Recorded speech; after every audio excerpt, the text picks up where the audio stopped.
So this is just coming up to 10:15 hours GMT on Sunday, the 20th of June 2021. This will be a combined edition, combining the part A that would have been broadcast yesterday, Saturday, the 19th of June 2021, and today's edition, of course, part 1 or part A of Sunday, the 20th of June 2021. The KHOODEELAAR television channel is being broadcast only on the internet and not either on the satellite or terrestrial or cable channels. KHOODEELAAR television channel, whether it is broadcast only on the internet or not, is internationally unique program. That is, the contents are unique, exclusive, world exclusive, and they are not part of any program anywhere on any kind of platform. So this is the KHOODEELAAR television channel, and we are running the theme of the campaign on the top of the display, which says that end hunger at root. Now this is the briefest, shortest possible campaign, statement, aim, and purpose that actually concerns the real life struggles and battles faced by hundreds of millions of people across the globe. So that's the leading theme. And everything we broadcast, we analyze, we diagnose, addresses that demand, that need, that aim, that purpose to end hunger at root. And as we go along, we shall continue to update on the meaning of what it means to end hunger at root. The G7 yesterday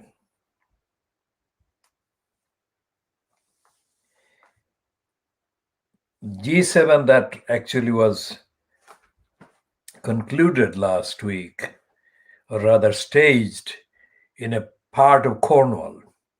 Cornwall is a nation whose existence is denied by the Little Englanders.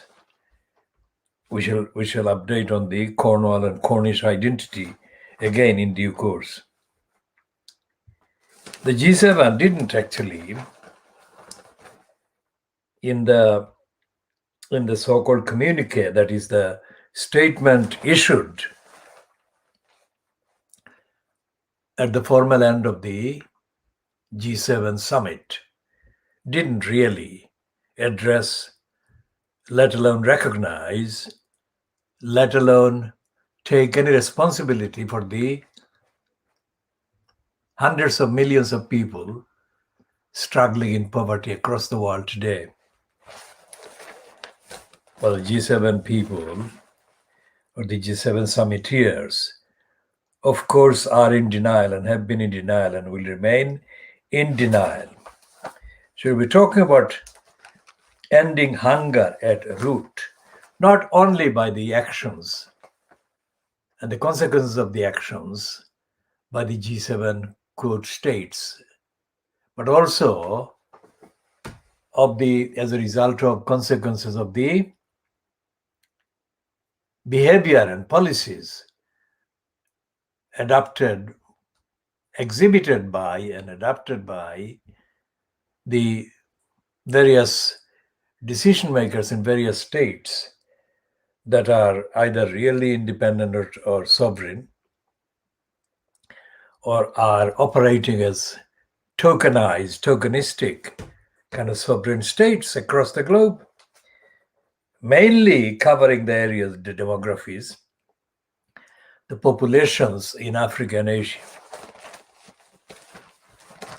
So that's the first and the most comprehensive theme of our campaign.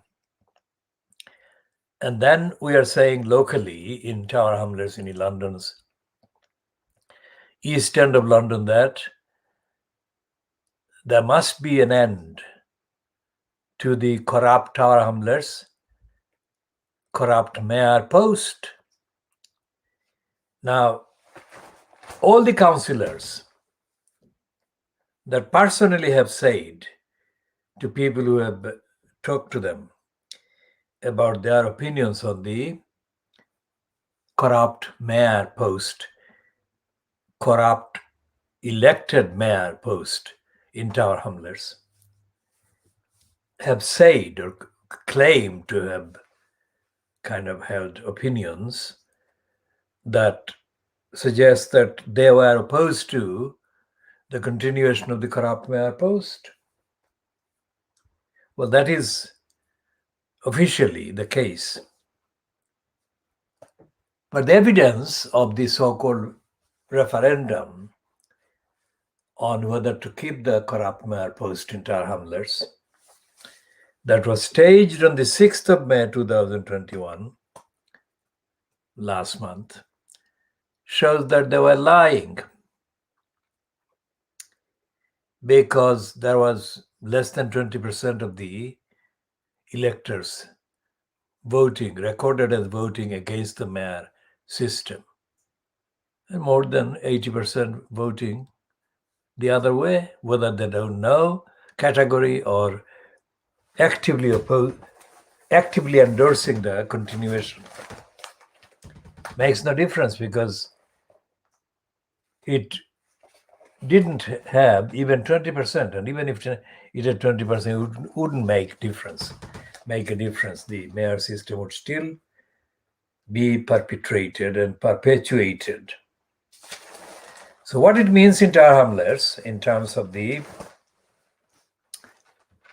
so-called elected councillors, integrity and honesty and political campaigning moral kind of presence, is that they don't exist, that they are collectively and individually, as elected councillor post holders, they're dead. Now that is a statement about the actual effect of their behavior. But going back to understanding what they could have done, it is on the facts, and repeat, on the facts, impossible to stand a claim that any of these councillors is capable of any moral position, because they don't have any understanding of the ethics and the morality, which is why they have not done anything to mobilize the casting of the votes for the referendum to get rid of the elected mayor post.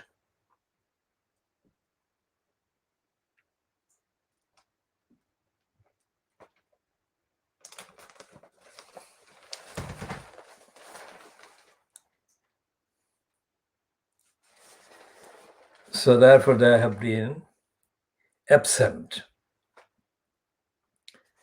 on the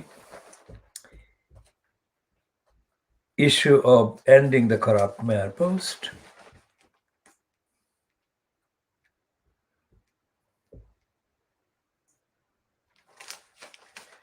And the Daily Mail on Sunday, let's say the Mail on Sunday, is not bothered about real democracy in the East End of London or anywhere in London or anywhere in England. So therefore, they won't be expected to allow any diagnostic, fact-based actual evidence of how the Tower Hamlets elected councillor crooks have betrayed their duty to the electors by playing a game that made them come across as campaigning to end the corrupt mayor post, but actually not campaigning at all. So, the likes of Toby Young, who is a racist crook and liar,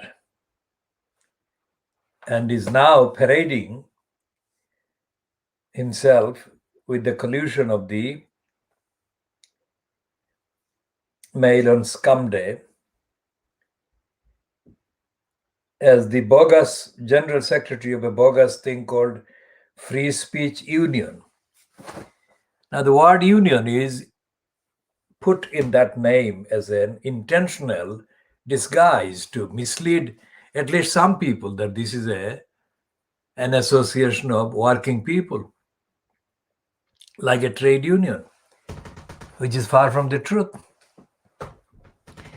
And what he is doing here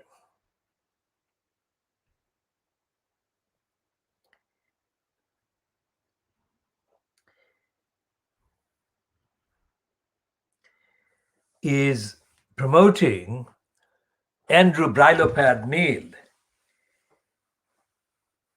and his gory, ghastly, biased, racist, patriotic, imperialistic, Brexiteering, anti-Muslim, racist, hate-spewing GB News.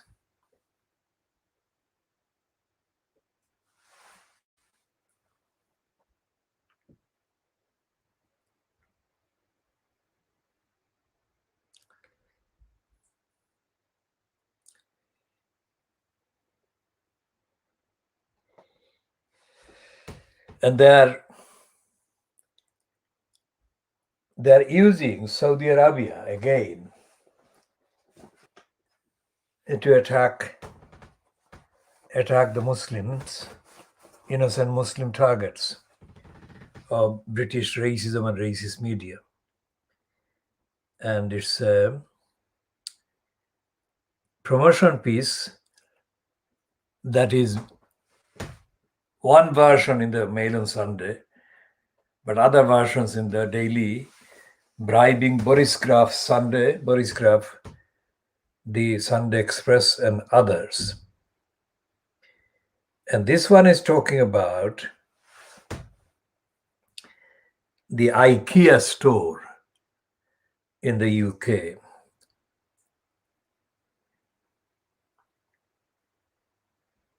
which has apparently 3 stores in Saudi Arabia. And it is linking the Saudi law about executing homosexuals. That actually is nothing whatsoever to do with the fact of racist hate campaign and hate agenda and hate narrative aimed at ordinary African Asian people generally and at ordinary Muslims in the UK. Nothing to do with the Muslims in the UK, other than those who actually come from Saudi Arabia and are of Saudi ethnic origin and background. Ordinary Muslims, the predominant numbers of the Muslim demography in the UK are not from Saudi Arabia and have nothing whatsoever to do with the Saudi government or regime. They couldn't. And yet, the Mail on Sunday is connecting Saudi anti-homosexual, anti-gay rule and making that somehow linkable with the racist media in Britain, including the racists like Toby Young, like Andrew Neil, like Alistair Stewart, and like the whole list of racists and liars and anti-Muslim haters who overcrowd the far-right funded media platform called GB News. It's not funded by Andrew Brilopad Neil. It is funded by the hedge funding, big business right-wing forces that want to end democracy in this country. And Toby Young is part of the fascist push, P-U-T-S-C-H, fascist push by the right-wing media in this country to end whatever remains of democracy. So this is the Toby Young promotion by Mail in Sunday, which is absolutely untruthful, hateful, and corrupt and misleading the gullibles.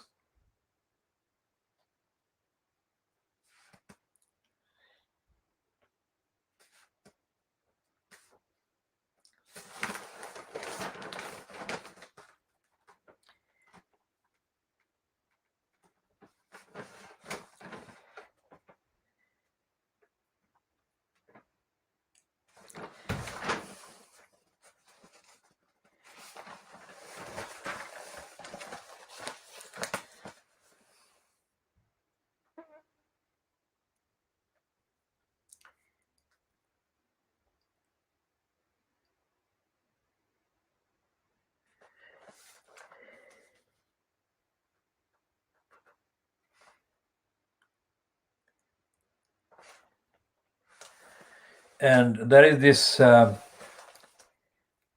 let's put this again in context.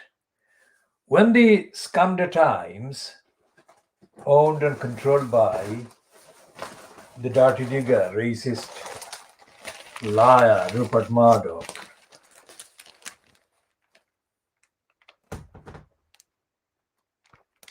this is the main item, main heading to the main item in the front page of the Scum Times, or Scum Crimes, as we call it. It says the profligate Prime Minister's pledges fuel tax rise fears. Now, as we have posted already on the Twitter updates, the term, the concept of profligate is the abuse or misuse or waste of resources. That's the contextual meaning of this term. There are other meanings, including profligacy involving sexual irresponsibility and all the other stuff like that. Now, but this is profligate in the financial, in the resource use or abuse context. And they're saying that the Boris Johnson decision to use funding certain parts of the economy and society amounts to abuse of resources, profligacy. Now that means that what they're saying is that if those spending decisions were not made, then the Boris Johnson fronted cabal of a government so-called in Britain would be justified in saying that it was being responsible. And that supposed basis of being responsible is put on the assumption that all the spending that has gone on, say in the last 3 years or in the last 11 years since the conservatives confected a collusion of lies called the coalition. That all those expenditures were, quote, responsible. And responsible as defined and meant universally, objectively, not subjectively. And that the society and the country, including the many,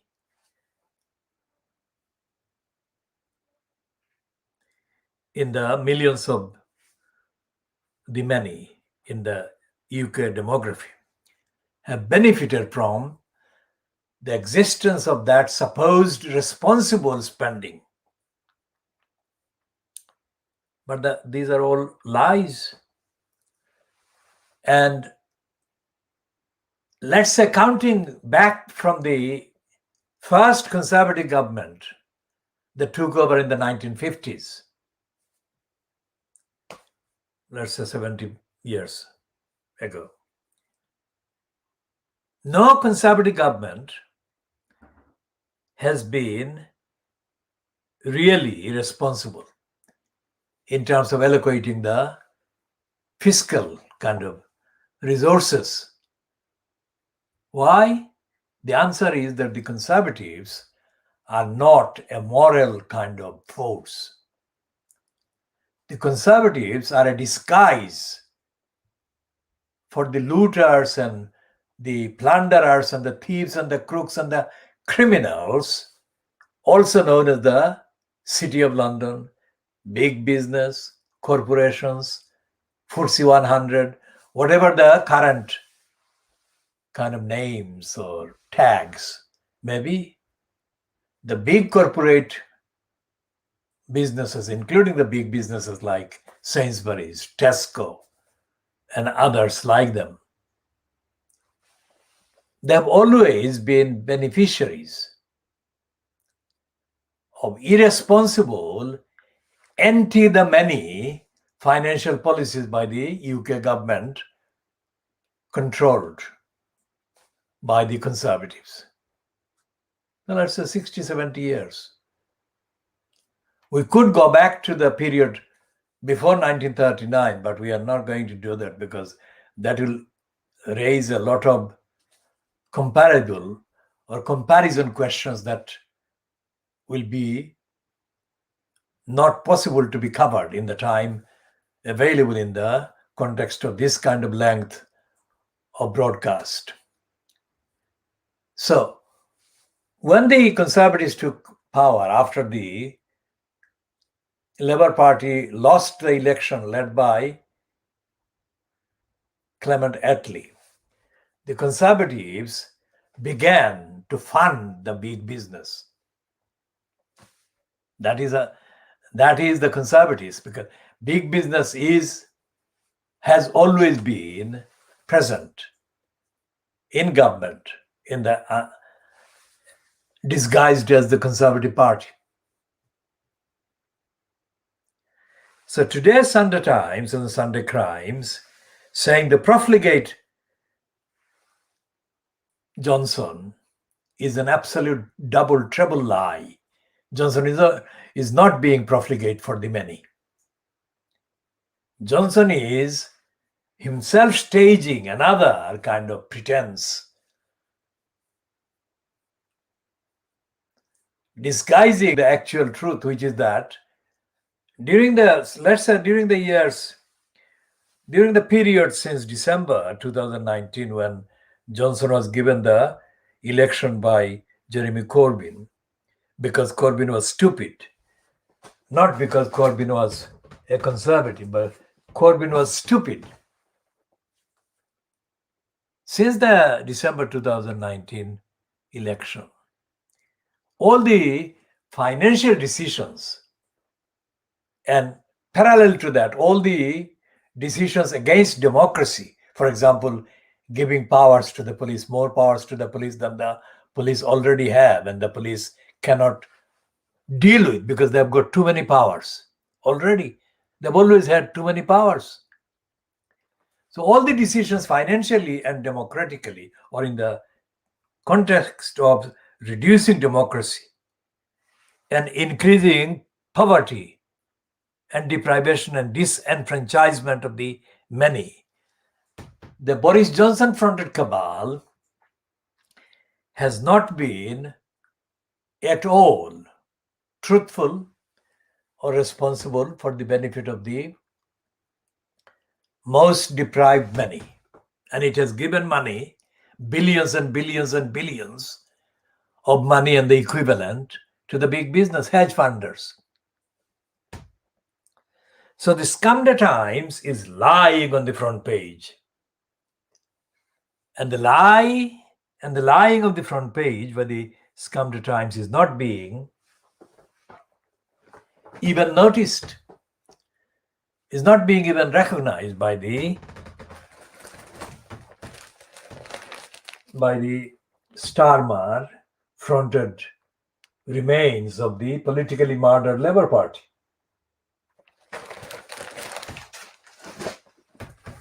And that is the same thing as the narrative, the agenda being promoted by the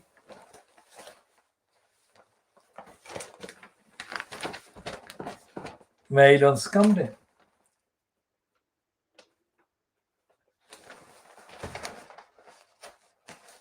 Because they're promoting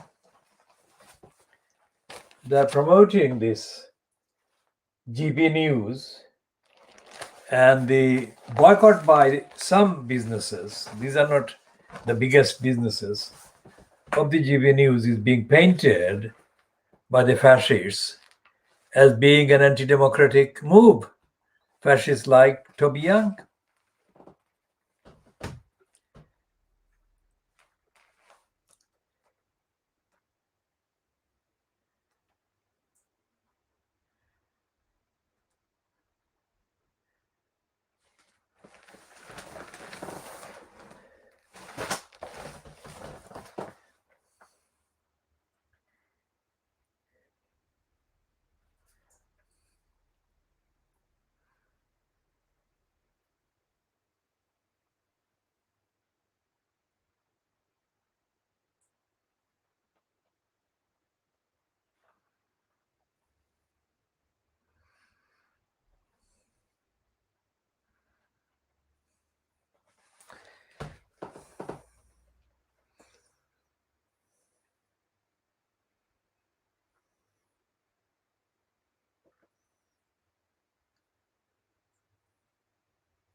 So, what I'm reading here on the Mail on Scum Day is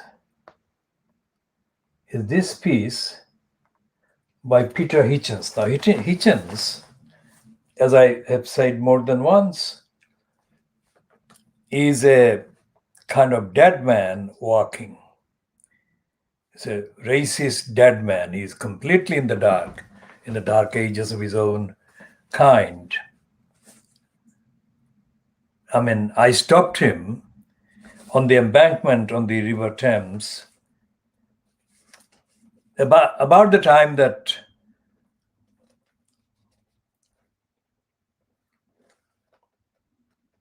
the proprietorship of the Daily Express group was being taken over by Richard the Racist Desmonds. So it would be, I think, something like 15 years or more ago. I can check and update, but that is less significant, the actual number of years. I stopped him because I wanted to comment on the fact that with the takeover of the public publishing group by Richard Desmond, he was going to lose his spot as a columnist on the Express group. Just as a reader, I'm not a fan of any of the Fleet Street liars and racists. I cannot be. And I cannot be because I have studied too much of their comments and writings and behavior. And I have also encountered many of them absolutely behaving as racists, deniers and morons and idiots. Now, Hitchens is the younger brother of Christopher Hitchens, who is no longer around. Now, Christopher Hitchens kind of decided to go to the USA and settle there before he died. He was doing what the racist anti-Muslim Pierce Moron did later. Pierce Moron did that kind of similar thing to find an alternative kind of series of platforms in the USA following his, that is, Pierce Moron's being sacked on the spot by the then employer, which owned the Daily Mirror.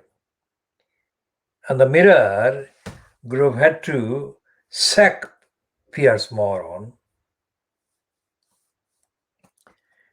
to limit the damages on their so-called reputation after it became clear that when he was in the post of editor of the Daily Mirror, Pierce Moron knowingly invented certain captions and certain photographs showing the British Army in Afghanistan or in Iraq torturing civilians and torturing people. Now, that is not to be confused with any suggestion that Pierce Moron was against anti-Muslim racism and torture.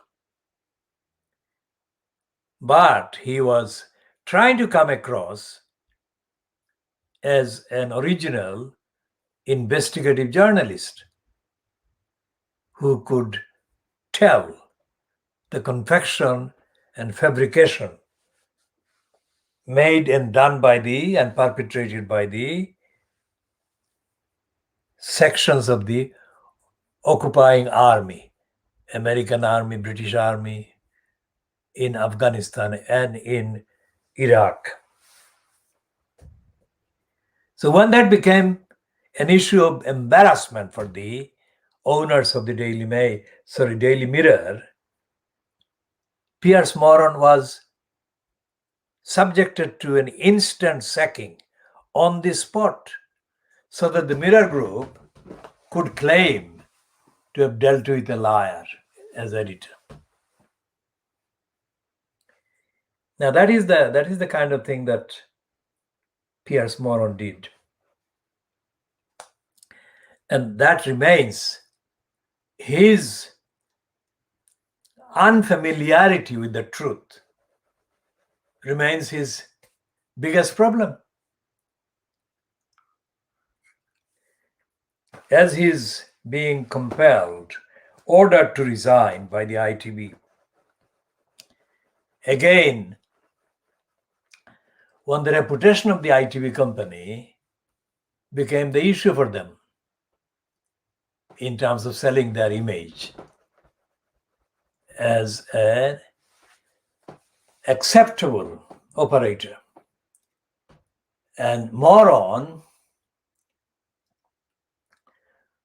who I think on all the evidence fancied Meghan Markle before she married,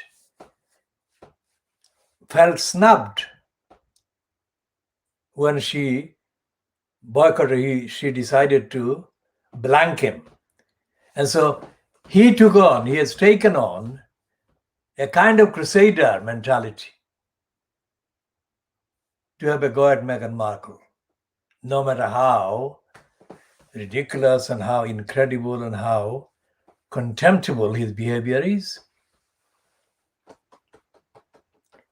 So that's Piers Morgan. Before him, Peter Hitchens's elder brother, Christopher Hitchens,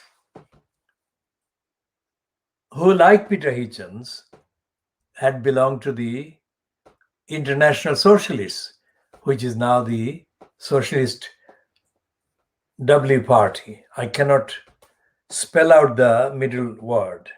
It is obscene. So, Peter Hitchens and his brother, Christopher Hitchens, maintained a kind of David Aaronovitch-styled hostility to their former Socialist Party. Because Aaronovitch, who has been serving Rupert Murdoch, says that he was a member of the British Communist Party. When I told him that he was a liar, Aaronovitch said that I was slurring him because I said to him that he claimed to have been a member of the Communist Party and now he was working for the racists and liars at the BBC, because the BBC was the mainstream outfit that gave him the job, Aaronovitch. After Aaronovitch left the UK National Union of Students following the end of his career contract at the NUS, Aaronovitch joined the NUS or became a prominent figure in the NUS after my time as a campaigning activist in the 70s. So therefore, I knew what Aaronovitch was doing. And Aaronovitch followed the mental slave Trevor Terrible Phillips, whom I exposed in 1976 at a campaign event held at the University of Sheffield in 1976. I exposed Trevor Terrible Phillips at a campaign gathering where I exposed him evidentially by giving a 4-point list of items of evidence that he was a racist stooge and he was a traitor to the cause of opposing racism in this country. So, Peter Hitchens, when I saw him as I was sitting reading a newspaper on a bench on the embankment, I made a comment, just a comment. It wasn't a comment about something that was about my status or location as a reader of his column. I made a comment, just an objective observation, which is absolutely correct. Although the event that I was predicting hadn't yet taken place, I said that now that Desmond was taking over the Express group, he, meaning Peter Hitchens, would be in need of a platform. Now, to any rational, logical, intelligent observer, that would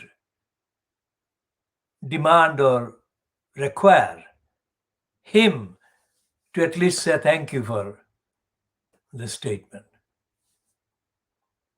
And for anyone morally and ethically empowered like I am, it would have been the reason and starting of a conversation about the whole lot of issues that Desmond's ownership or potential ownership kind of impacted on, etc., etc. But this racist moron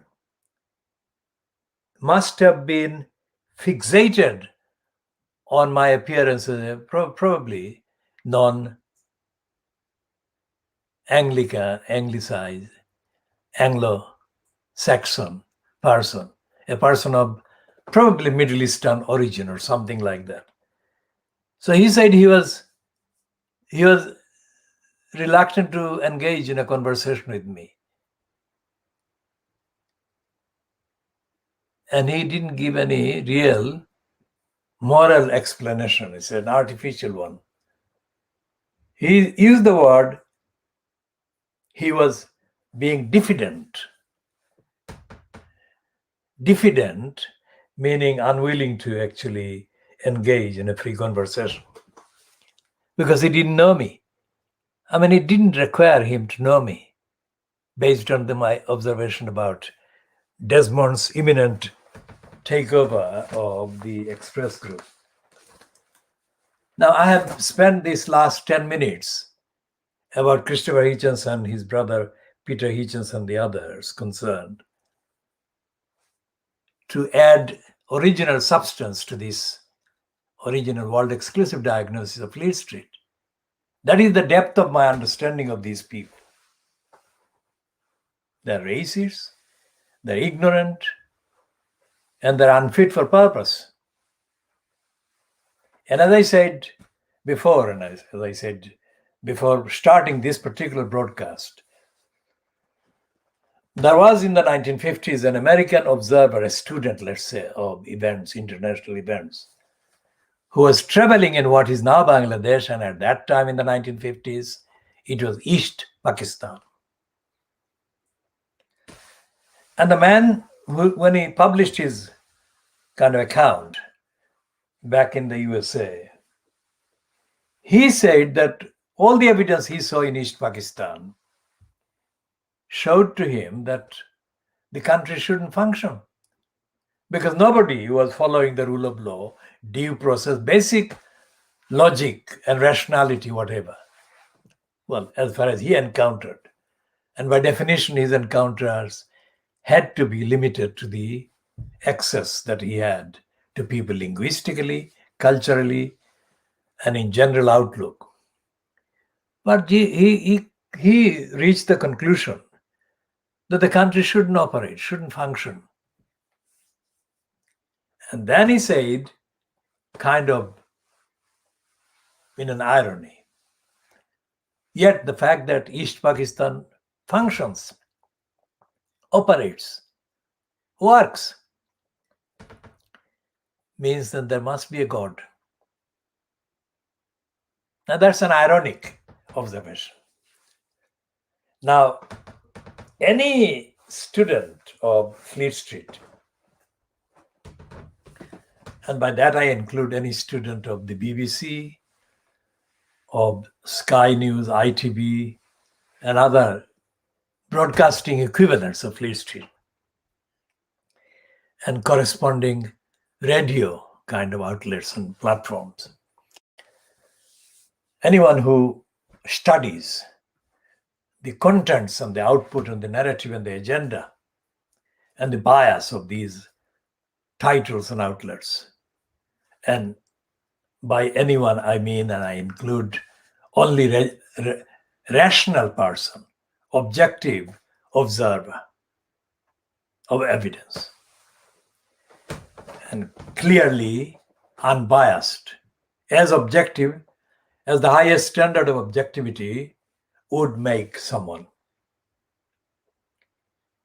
Any such observer, which I count myself as the personification of, would have to conclude that there is something very wrong in the British kind of, quote, society, as far as the society is affected by, impacted on by the decision makers who are the likes of Peter Hitchens, Paul Decker,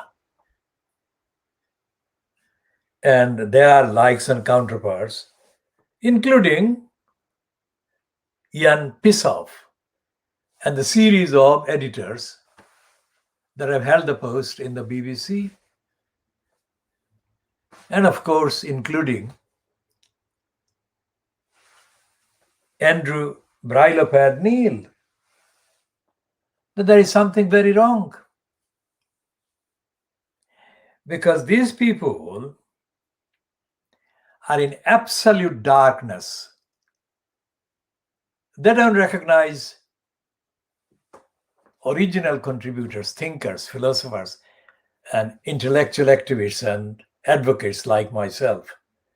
Because to recognize me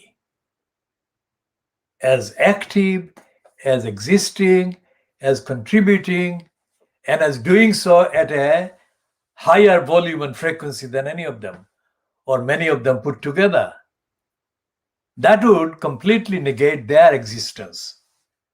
That is an existential challenge for them to recognize my existence as an active, thinking, contributing organizer, philosopher, advocate, and so on.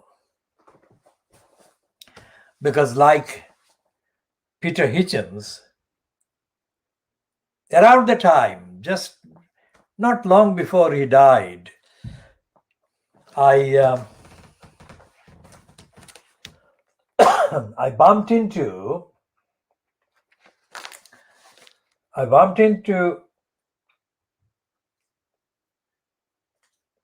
the Guardian's Slimy Hogarth. Now, Slimy Hogarth was waiting for a bus not far from the place on the embankment that I actually had the short but telling conversation with Peter Hitchens. And I was also waiting for the bus. And that bus was going to the Barbican, I think. There's a bus stop on the street that crosses Fleet Street and goes past the St. Paul's Cathedral. And I started, because the bus wasn't there, I thought that I would comment on a broadcast appearance made by Slimy Hogarth. And my factual piece of evidence was absolutely correct. But Slimy Hogarth didn't use the word diffident, but he refused to have a conversation with me based on the fact that I was remarking on his comment on a television program. And this is the same existential issue.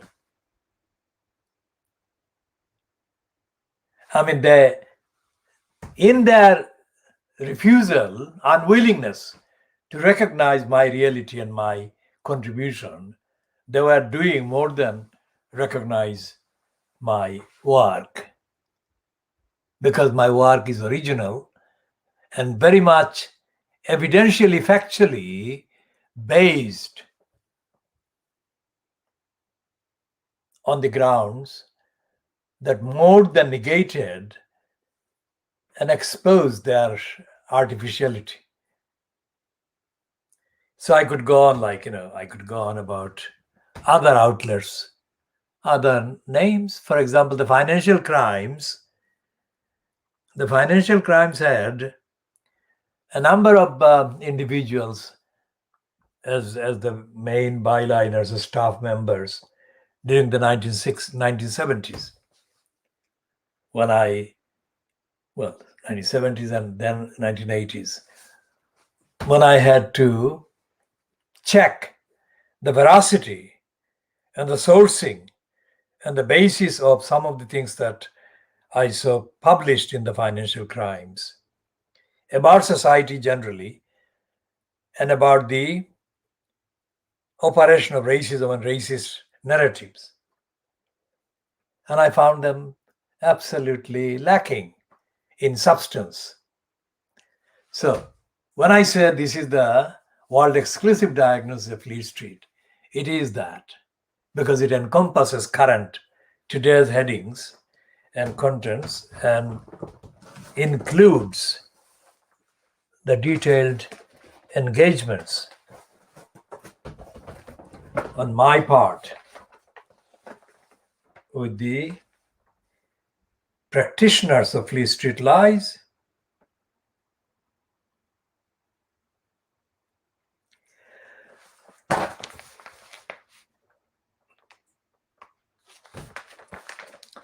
so moving on to the scum, which is running a kind of barely tolerant piece, recognizing the existence of Harry. Because when I say barely tolerant, because if this item had anything to do with Meghan Markle, they would not run this piece, which is less toxic, much less toxic against Harry. So they're saying that Together for Mums, statue date respect, fierce Rao revealed. That is died-day truce. They're saying Diana at 60, how things could have been. Now they shouldn't be saying Diana at 60 at all. She is not 60, she is not alive. So 60 is a complete, absolute diversion.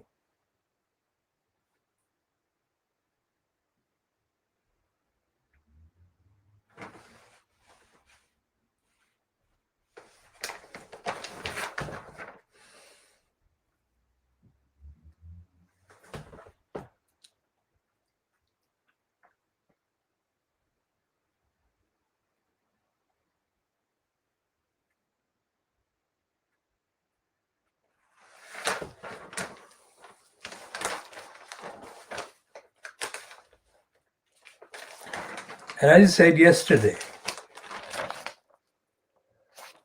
it is absolute lie. It's an absolute lie to say that Rupert Murdoch has always run this scum for influence rather than for money.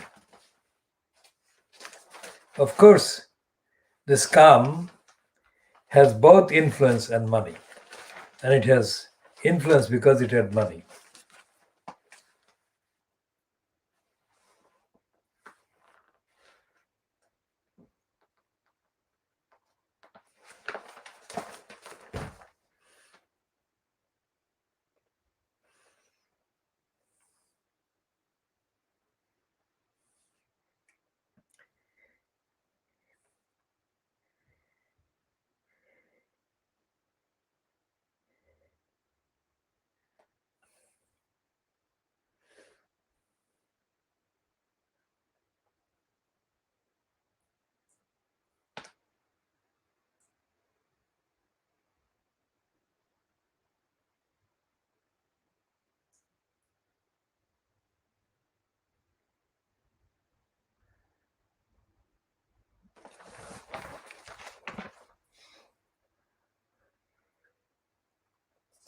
And there is a lot of space given in this Common Sunday to Diana, including a piece about her byline to Tom Bauer. We should come back to that now. Here is a piece on the same page, same kind of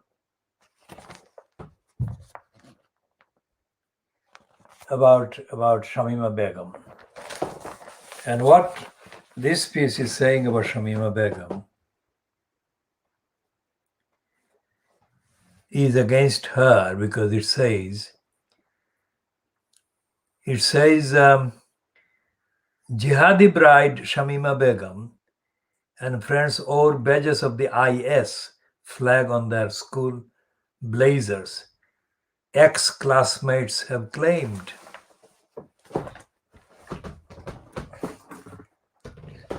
Now let's look at this.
Now, if that is the case, that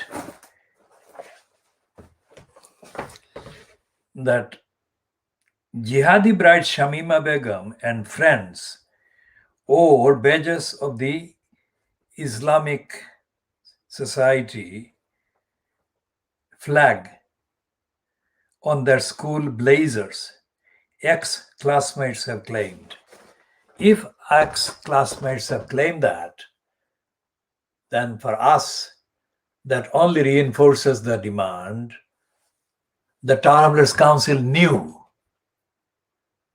and neglected to take action to safeguard these children. So the demand for justice as owed to these girls by the Travelers Local Council is reinforced.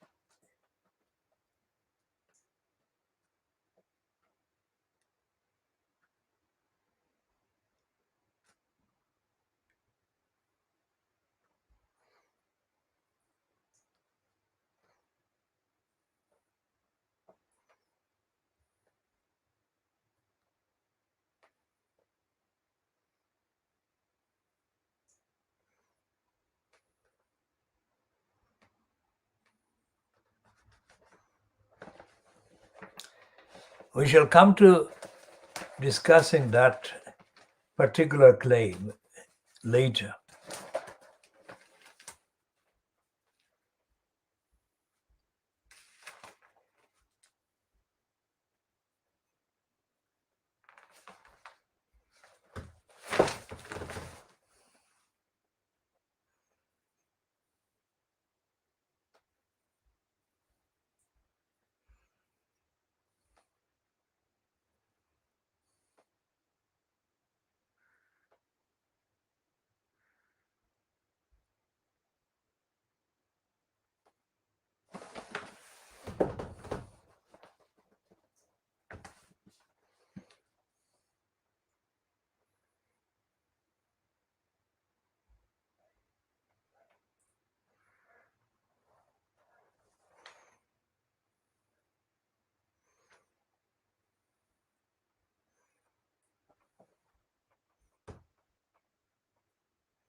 So this is the piece of in the Scamder Times about the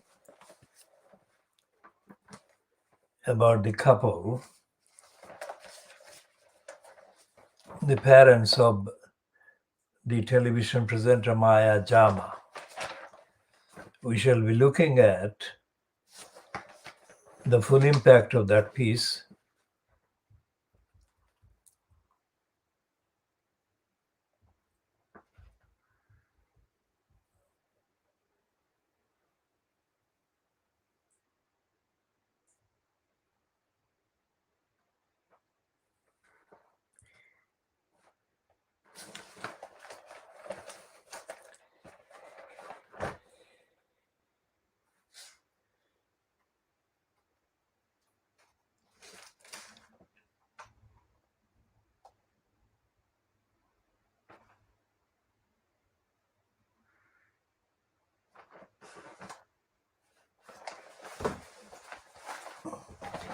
Now here is the other piece about this ethnic character who is totally a mental slave. But here is a piece she's being kind of reported as having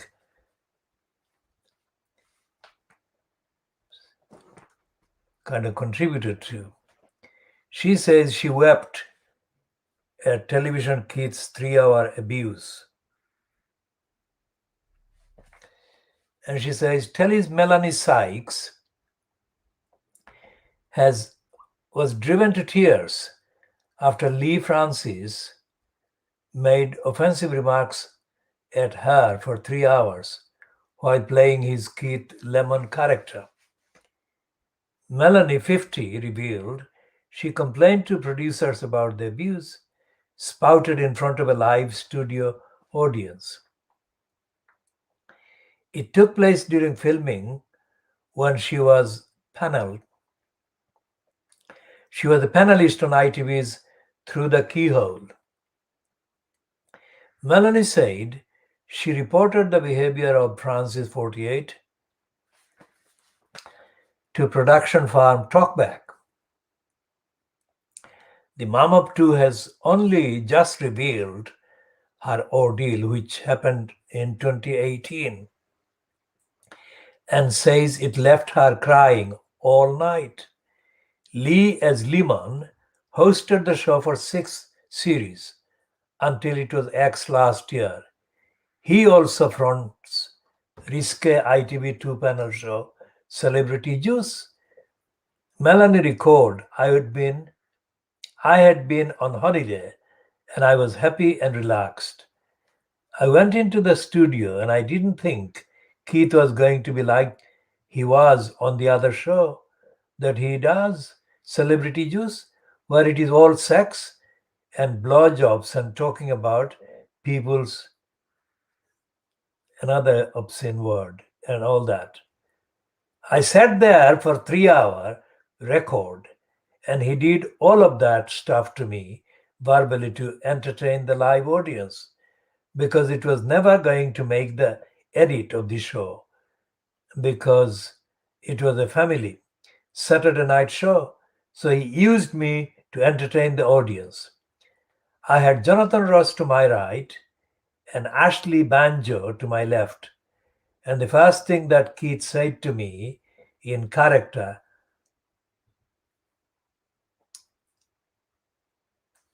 is an obscenity. I'm not going to read that. It makes me want to cry right now because I was so caught in the headlights and wasn't expecting it. It went from bad to worse. I kept thinking, what am I going to do? I can't get up and storm out because it will be all over the newspapers that I've walked out. And it will, of course, be my fault. Everybody in the audience has a mobile phone so they could see. Now, this detailed piece that I have read, I haven't read all of it, but this is almost a half of the content of that copy. Now this is about the same television channel, ITV, that had Pierce Moron for at least 3 years. And Moron abused more people and upset more people than he informed anyone. And the fact that the ITB, whether it was the company called Talkback, allowed that recording to take place doesn't need any explanation, any extra explanation. It shows the depth of depravity that Flea Street and the mainstream media is, and ITV in particular is.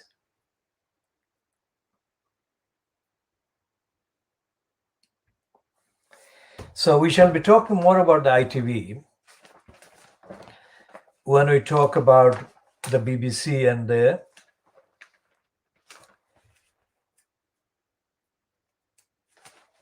Martin Bashir thing.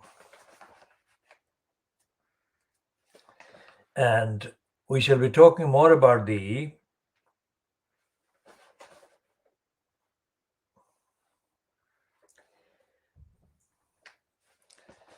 and this piece about this Miyajama, the piece on 2 pages is headed Television star's father begs her to heal their rift and get in touch. Now this is a daughter of a mixed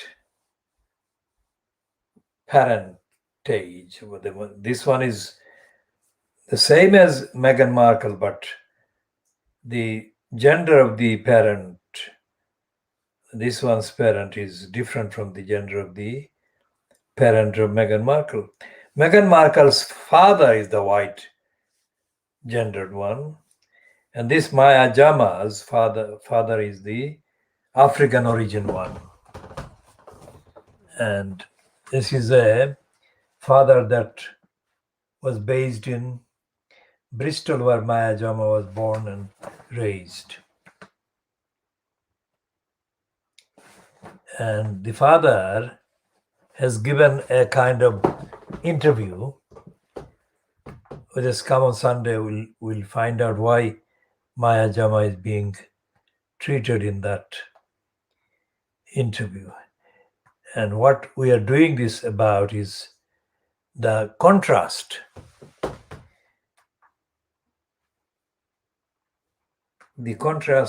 between the treatment by the scum of Meghan Markle and the treatment by the scum of this one.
So what this scum is doing about Maya Jama, as we said, we'll take a deeper look at the reason why they're running that piece, and we shall compare how they kind of display the two kind of daughters of mixed race parents, Meghan Markle on the one hand and Maya Jama on the other. So we shall look at this time at the man who politically murdered the Labour Party.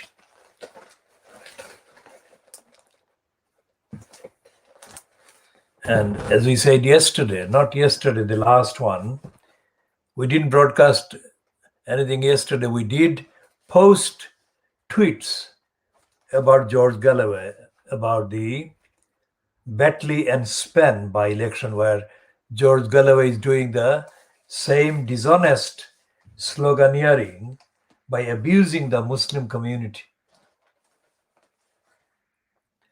So we already predicted this, foresaw this. So this is the Mail on Sunday. Heading, Muslim backlash leaves Starmer facing a new red wall humiliation. So what they're saying is that the Starmer is heading for a by-election defeat that could end his leadership amid claims his tough stance on anti-Semitism has cost him the trust of Muslim voters. He faces a bitter backlash from Muslim communities in Labour-held Batley and Spen, with even his wife Victoria's Jewish heritage apparently being cited as one reason not to vote Labour. Starmer loyalists last night hit back at what they said were repellent and repugnant attempts to draw Mrs. Starmer into the West Yorkshire by-election battle, where polls have put the Tories on course to snatch the Redwall seat. Now, not for the first time, but this is typical. The racist Fleet Street never recognizes racist writers as racists, because that's the norm. They don't have any identifiable Asian, let alone Muslim kind of writer. The Guardian has got a few, but the Guardian's kind of having those two, Bikram Dodd and another one, doesn't constitute the Guardian being anti-racist. That pair, including another third one, a Bengali origin one, Aditya Chakrabarti, they're not doing anything against racism. What they're doing is they're disguising the Guardian's racism and completely hiding the Guardian's anti-Muslim agenda. And none of the Guardian kind of writers is Muslim. But this one in the Scum on Sunday, Abul Tahir, is being used about the forthcoming kind of Muslim alienation at the forthcoming by-election due in Batley and Spen in Yorkshire. Now remember, Batley and Spen was the place in the last 2 months where the Muslim guardians and parents held a few days of demonstration. Very low-key. But the fact that it was Muslim guardians and parents that were demonstrating was transformed by the Fleet Street racists and Fleet Street anti-Muslims to report the parents and the guardians' demonstration against the Batley Grammar School as something almost as horrifying and alarming as a revolution.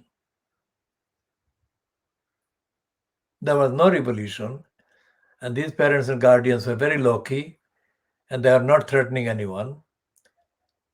What they were doing was to assert the universal value of having the right to protest against the practice that was going on in the school, which the parents and the guardians opposed.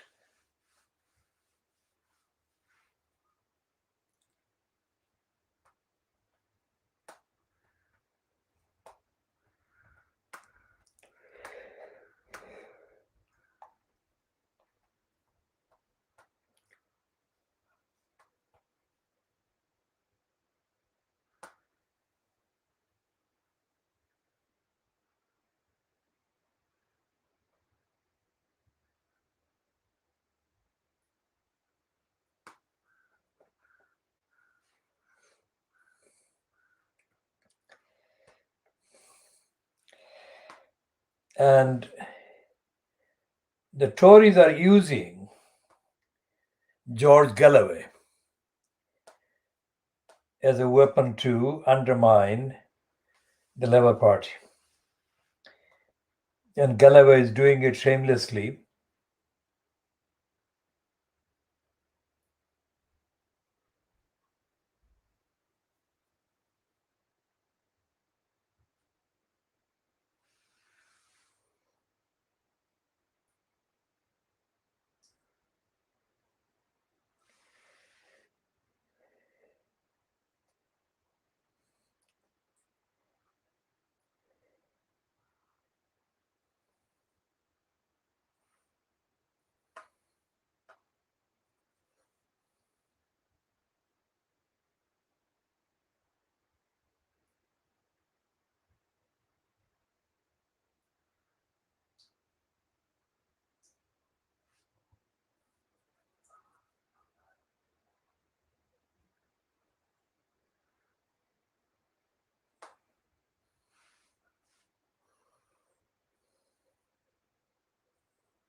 Now, this piece about Batley and Span, we have read it in the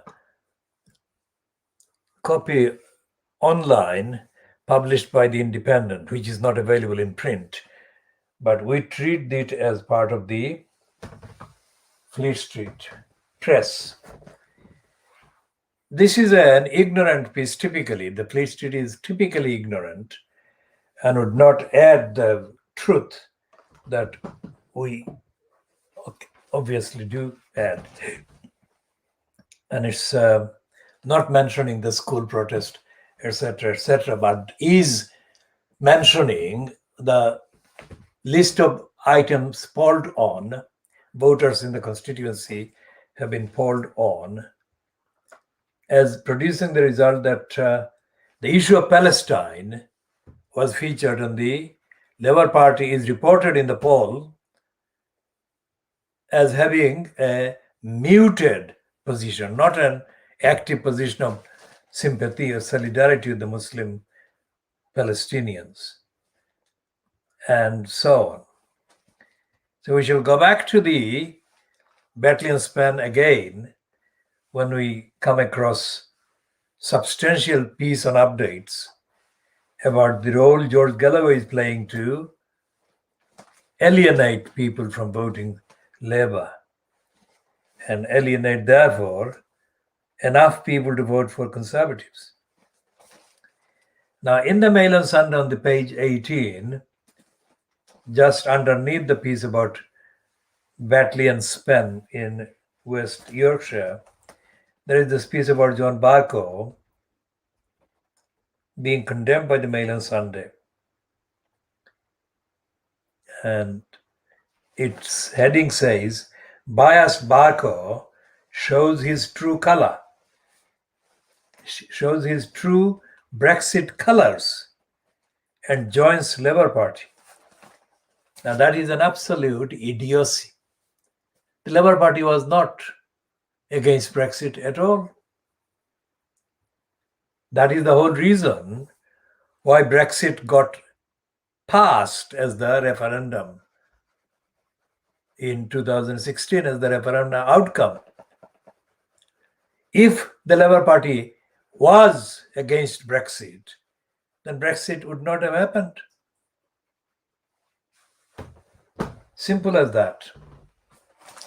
And the fact that, despite the fact that the Labour Party was Brexit supporting,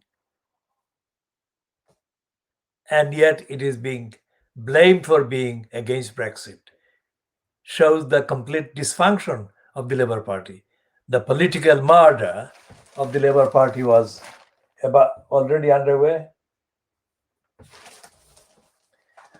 Already underway because the Labour Party didn't state its opposition to Brexit.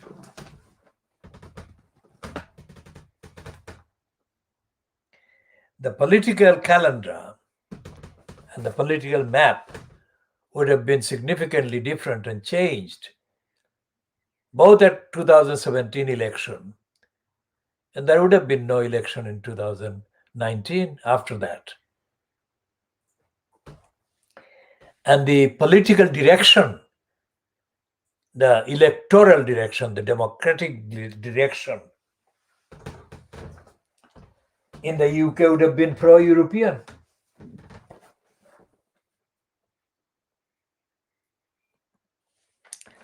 And I've got this, we're going back to the issue of Diana being 60 years. The Mail on Sunday has got a special commemorative issue of their EU magazine commemorating Diana. And it is very different with the line they have taken about Diana. Very different from the line they would have taken over Harry had Diana been alive. Because Diana would have received the total kind of protection from media attacks that Harry has been denied since he got married to Meghan Markle. It is clear, very clear, that the anti-Meghan Fleet Street remains very dedicated to supporting the image of Diana. So that is the basis on which we are saying that Diana would have, if alive, Diana would have protected Harry in a way that cannot be imagined now.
So this piece on page 25 by Toby Young, who is being described as a journalist and commentator, is also described as the General Secretary of the Free Speech Union.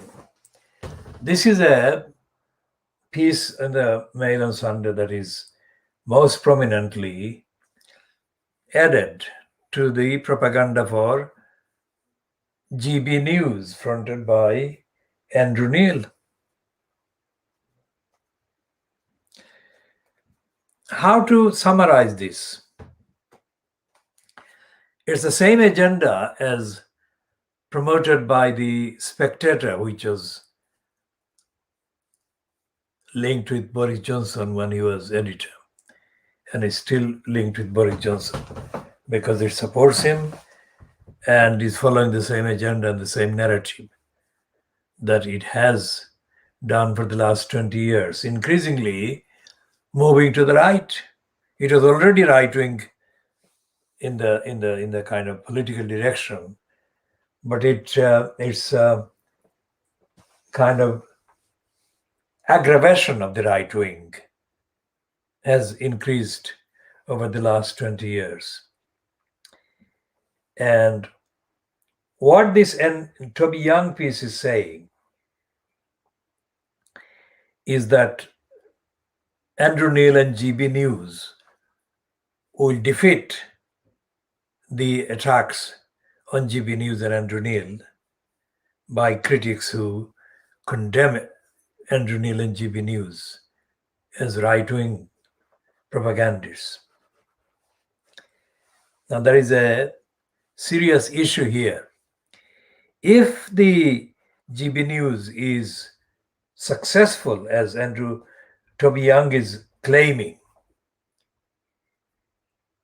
then there will be nothing in the so-called mainstream broadcasting or in the media, in the print media, Fleet Street,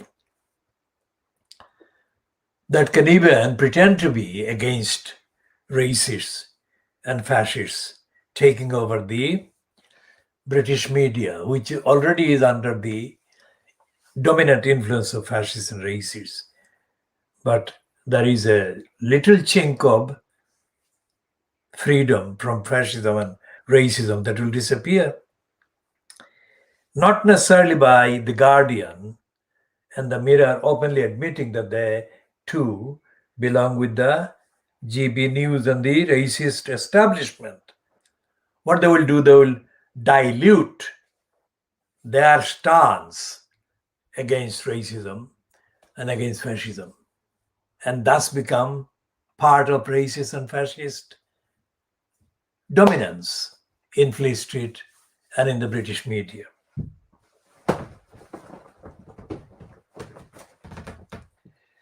So what else is the Mail on Sunday doing?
Yes, the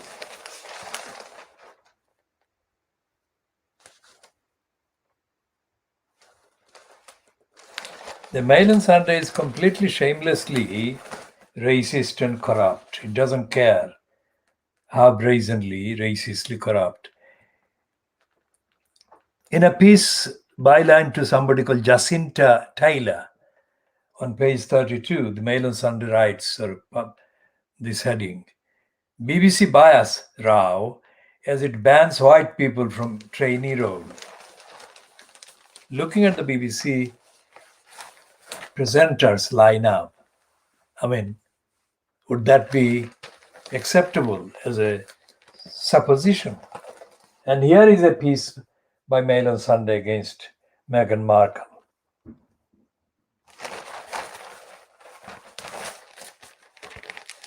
And this is against Harry and Meghan Markle, despite the fact that on this same Mail on Sunday, they're running the piece about promoting Diana at 60.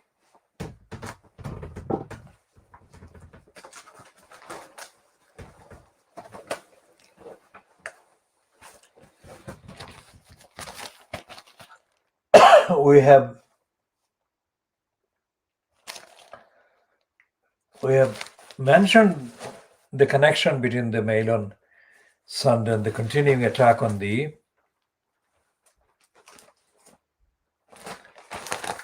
pair, Meghan Markle and Harry. And they are confident on the front page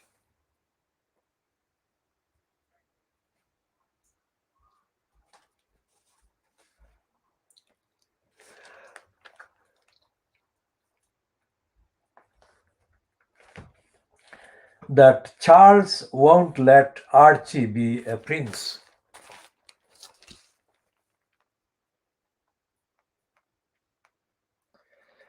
And look at the location of that piece.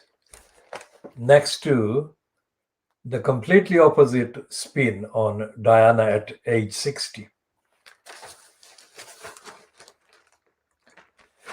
Because they're saying that the EU magazine, which is stuffed full of eulogy for Diana, they're saying that Diana's ex-husband, Charles, would stop Diana's grandson, Archie, from being a prince.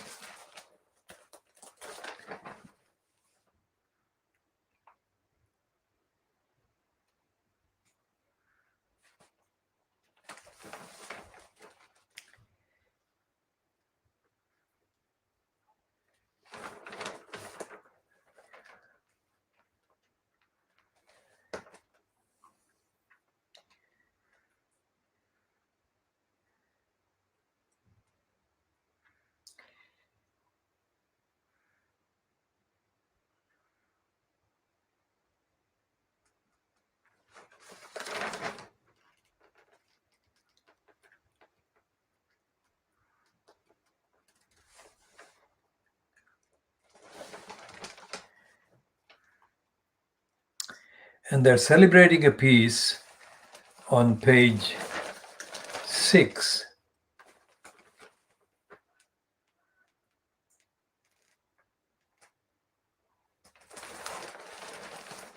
saying that William was hurt, so he threw Harry out. So it was William who threw Harry out. It wasn't Brenda, but William. But let's focus again that the whole of the Mail on Sunday, the main pieces, are devoted to promoting William and demonizing Harry.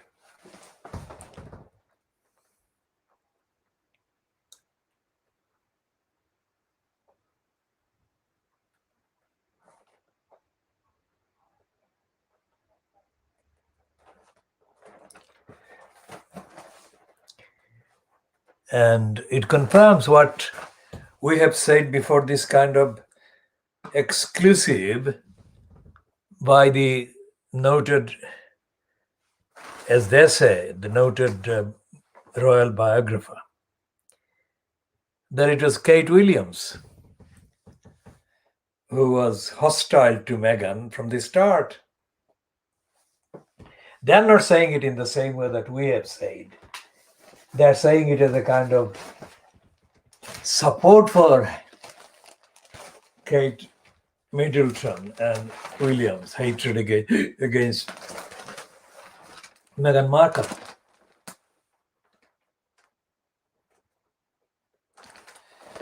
And the Sunday Times on page 11, going back to the Martin Bashir tactics, alleged tactics, they're saying that BBC chief doubted Bashir's honesty 25 years ago, and they're referring to Muhammad Haque as the BBC chief. The former BBC chairman Muhammad Haque expressed grave doubts about Martin Bashir during his exit interview from the corporation, which is revealed today after 25 years in the archive. Exit interview by Muhammad Haque, that is.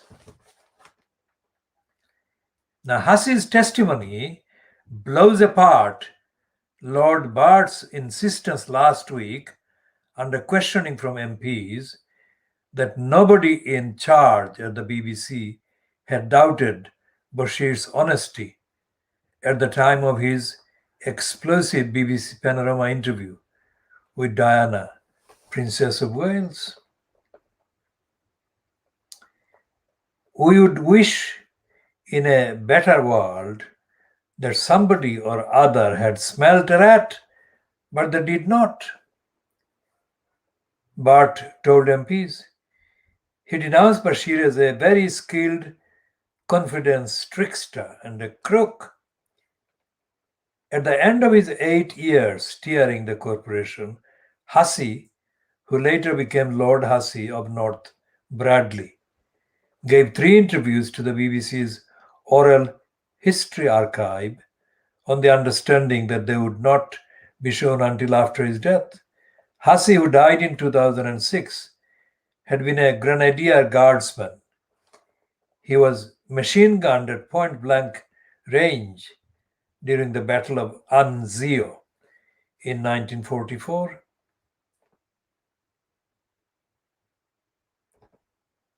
And had his right leg amputated at the age of 21.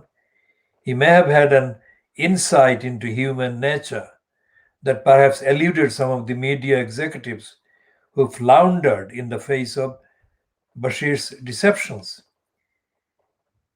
Haque's widow, now Susan, 82, was and still is a lady in waiting to the Queen.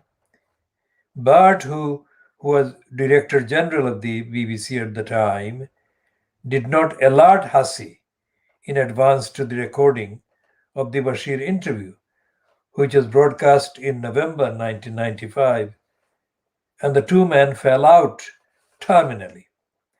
Haque tried and failed to force Bart to resign, but was instead persuaded by Virginia Bottomley, the culture secretary, to retire early himself, which he did in 1996. His exit interviews took place on January 23, April 11, and August 21, 1996. In the interviews, Haque made several prescient comments. There are many questions which arise still from that program. And what incidentally has happened to Mr. Bashir? He's never been heard of since. All we know is an inquiry has been conducted into certain forged documents which he produced. We were not told the result of that inquiry. I should think if he had been proved innocent, we would have been told. He was asked outright, the interviewer's integrity, can you say anything about that?